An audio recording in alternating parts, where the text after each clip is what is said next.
Alright, so today we're going to do the overview of both cars, since we now have the two cars that I want to be on the channel all the time, instead of the Honda, because the Honda was a Honda. But nothing wrong with Hondas, that's not what I'm about. I like the rear-wheel drive stuff. I just wanted to have a Honda for a little bit and see what it was all about, and they're cool. Parts are super cheap, easy to build, easy to make power. They handle really well, but I was just over it, so as a lot of you know, we did pick up a 91 240 SX Coupe, so we're going to go over that one right now, but we're going to go over the Miata as well, because a lot of people are asking for like a full overview video to see what parts are on it and what all I use personally. Yeah. Alright, so we'll start with the Miata. We'll start with the exterior. The kit is a BN style kit. Nobody really knows who makes these damn things anymore. It used to be Chaser, but now it's just some like random China company that makes it, but it's like a PS Deuce rep. BN style, whatever you want to call it. Then the fenders are AIT fenders that we cut in half to fit the wheels, just because the AIT fenders are actually more narrow than stock fenders, by about 10 mils or so. And for the front we have the I think they're Depot is the brand, the turn signals, or the housings rather, not the turn signals, but the turn signal housings. Also have the arrow catch latches on the outside, and these, I don't know what to call them, DIY headlight things that I did. I honestly don't remember where I got the housings, but they're just little H3 rectangular housings that I have welded to the top of there. And of course we have the SSR MK2s, 15x9, -25 all the way around. And up to the door we have the APR carbon fiber GT style mirrors, and then OEM hardtop with Project G visor wing thing, NUE rear over fenders from Rev 9. I forget who makes the spoiler too, but it's a carbon fiber, like straight off style one. Alright, so for the interior we have these door cards that I made. They are ones that I just kind of made. I printed out and then laminated and then cut to fit. The carpet is black. It used to be tan, so we took a black carpet out of an MB and put it in here. OEM floor mats I got from, I think I got them from my buddy Travis, Travi True Love on Instagram. Check him out. Got the Bride Zeta 3s, the pair of them, G-force harnesses, PCI seat brackets, and I forget who makes the drift button that I have, but it's just a generic one, I'm sure. It's proper shift knob, NRG steering setup with the lock, and hard dog roll bar, or roll bar with the door bars. It's not necessarily a cage. And then all the various gauges I have for monitoring the car. And then we have an Adaptronic ECU over there, tucked on the wall, or on the dash wall. And various things hanging from the roll bar.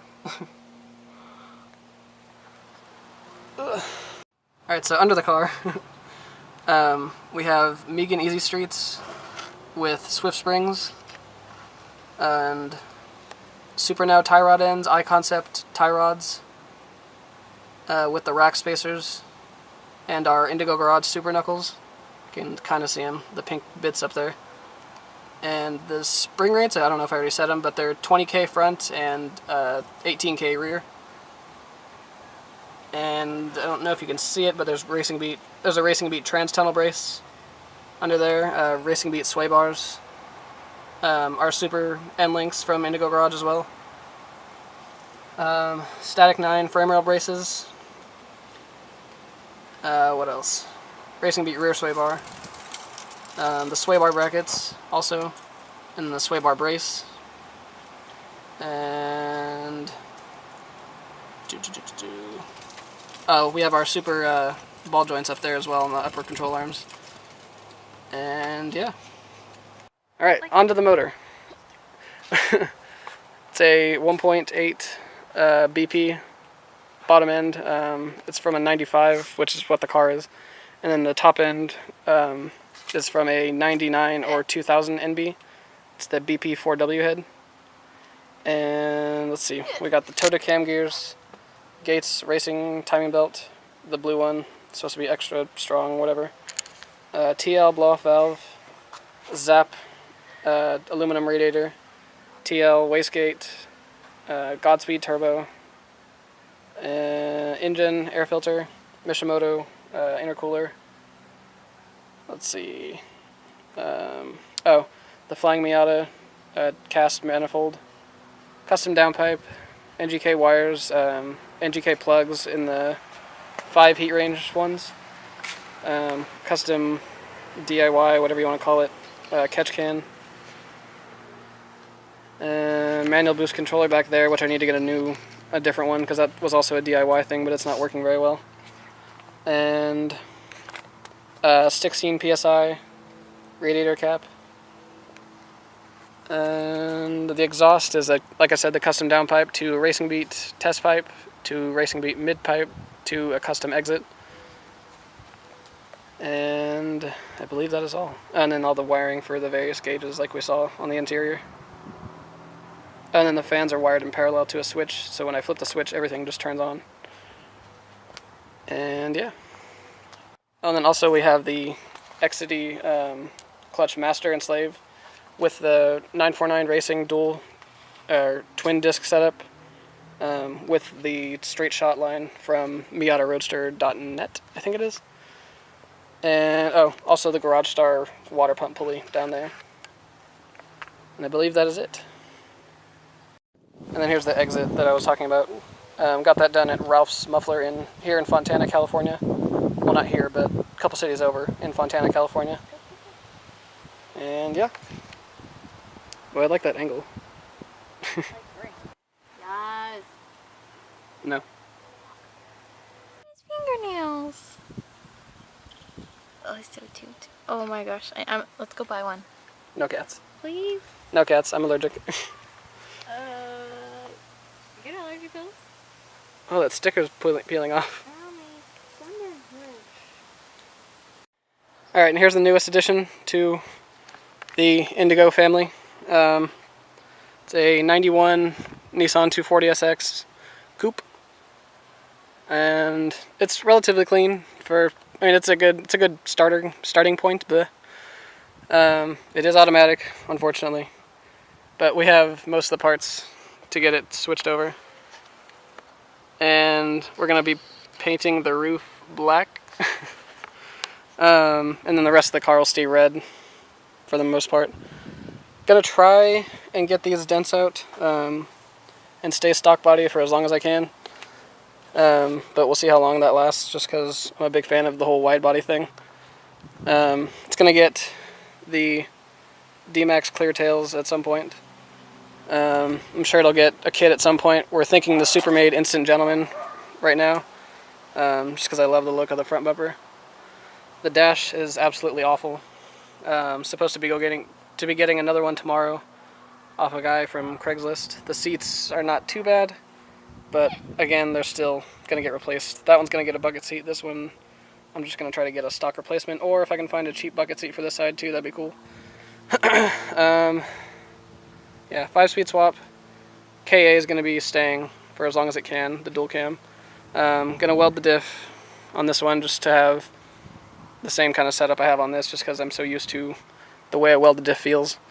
The pop-up lights do go up and down. I just had them up for whatever reason. And let's see. Press the button. Yeah.